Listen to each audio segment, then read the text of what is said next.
षडाननं चन्दनलेपिताङ्गं महोरसं दिव्यमयूरवाहनं रुद्रस्य सूनं सुरलोकनाथं ब्रह्मण्यदेवं शरणं प्रपद्ये। जाज्वल्यमानं सुरवृन्दवन्द्यं कुमारधारातटमन्दिरस्थं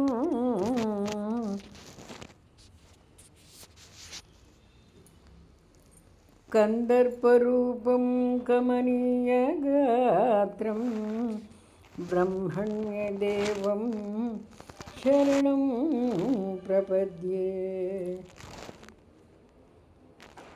द्विषद्भुजं द्वादशादिव्यनेत्रं त्रयीतनुं शूलमसीदधानं शेषावतारं कमनीयरूपं ब्रह्मण्यदेवं शिरसा नमामि। शरणं प्रपद्ये। सुरारिघोराः वशोभमानं सुरोत्तमं शक्तिधरं कुमारं सुधारशक्त्यायुध शोभिहस्तं ब्रह्मण्यदेवं शरणं प्रपद्ये।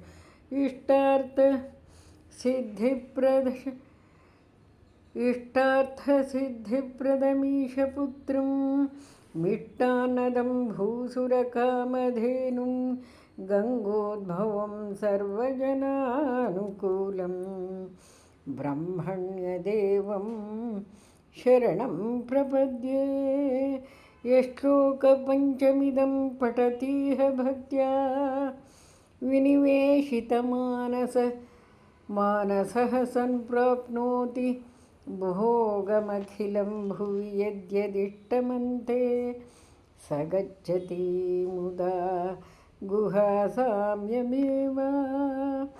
इति श्रीसुब्रह्मण्य पञ्चस्तोत्रम्।